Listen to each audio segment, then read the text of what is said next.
এরা 2 বছরেরও বেশি সময় পেয়েছিল। মাননীয় মুখ্যমন্ত্রী এর আগের দিন প্রেস কনফারেন্স করে ডাহা মিথ্যে কথা বলেছে যে যোগ্য অযোগ্যদের নাকি ভাগ করার নাকি সময় উনি পাননি।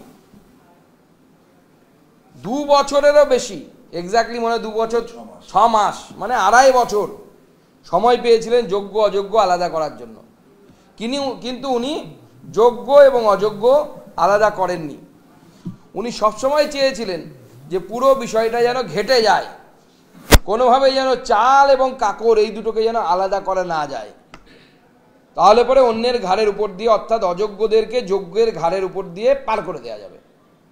আর পার করাটা কেন জরুরি?